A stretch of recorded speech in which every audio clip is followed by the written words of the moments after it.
All right, well, welcome to another episode of the Joe Dunnrite Show. Today we're going to talk about engine compression and my little Geo Tracker. Kind of what's going on here is I've got this Geo. It's kind of my baby. It's lifted. It's got a Cal Mini 3-inch lift kit. You can order those through Cal Mini. Pretty easy to install. It's a day, and it'll take you a day to do it. And then I got the 30-inch TA radials on this, and I also have a rear locker. It's called a lunchbox locker. A little bit more work to put in. You got to pull the axles, you got to pull the third member out, but it's pretty cool. This thing will go just about anywhere.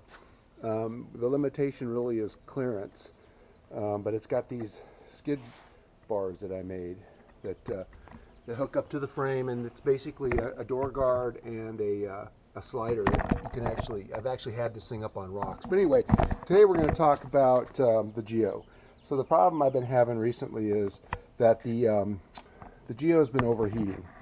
And this is a 1993 Geo Tracker, so it's got about 160,000 miles on it. A lot of it is towed miles, not so much just driving, but what I've done so far to try to sort through why it's overheating is I've replaced the thermostat.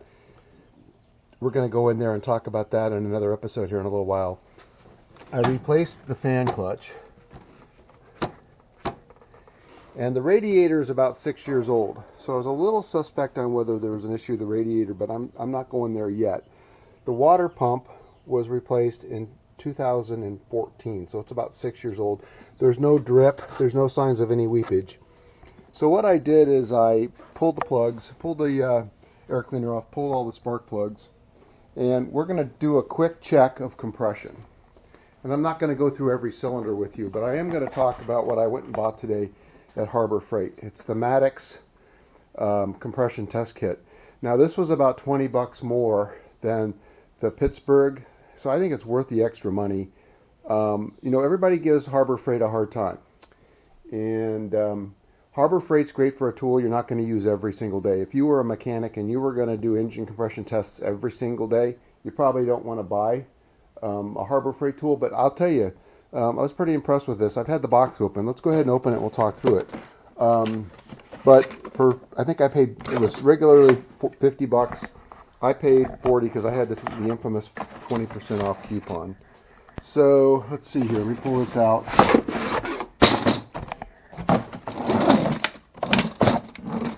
And pretty cool setup. It's got the gauge with a pressure relief.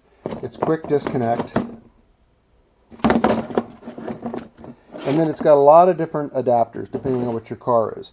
The cool thing is the standard for an automobile is this size right here, and it's on a T-handle with a quick disconnect, so it's really cool. So you've got all these other adapters for everything else. I mean, you could even check compression on motorcycle engines and all kinds of stuff.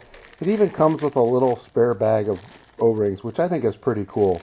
When an O-ring goes out and then you got to go look for an O-ring, this is cool. It's got that. It's got the adapters you can screw in. The nice thing about this one that I liked over the other one that they had was this one has a wrench or a socket adjustment to put it in your engine. The other one had kind of a knurled thing, and for the Geo Tracker, it's going to be pretty tough to get down in there. So let's walk on over. I'll show you how cool this is. Works really easy. Basically, you're just going to take this T-handle. You're going to put it in. I put a few drops of oil on there. You're going to put it in, and you're just going to tighten it down. Now, you don't have to be a gorilla and tighten it down so tight that you're going to crush that little O-ring. Just get it snug. And then you take the valve, quick disconnect on, boom, and you're good. And then what we're going to do is we've got all plugs pulled. And what I'm trying to do here, the reason we're doing this is one symptom or one cause of a overheating is a blown head gasket. And a blown head gasket, you can actually have the compression or the combustion chamber leaking into your radiator.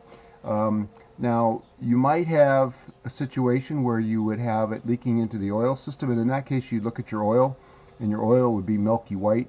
That is not an issue here. The oil is perfectly clear. Matter of fact, I had just changed the oil recently.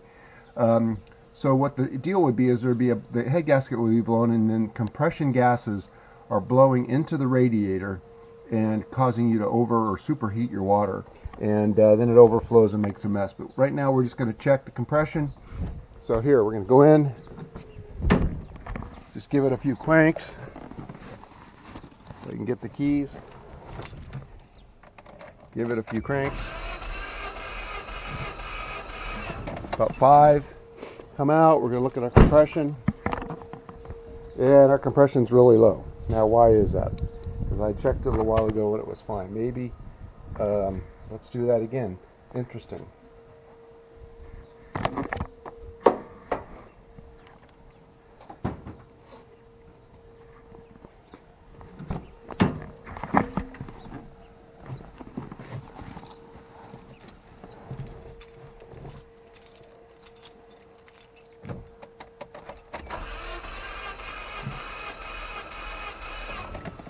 All right, let's take another look.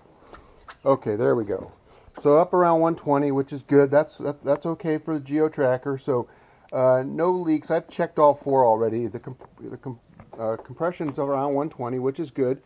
So what we're going to do next is we're going to put this all back together again. We're going to get it started, let it run for a minute, and then what I'm going to do in this next episode is we're going to pull off the cover for the thermostat, and we're going to double check the thermostat, even though I replaced it. You know, maybe I got a bad one, so we'll check in with you shortly. Thanks.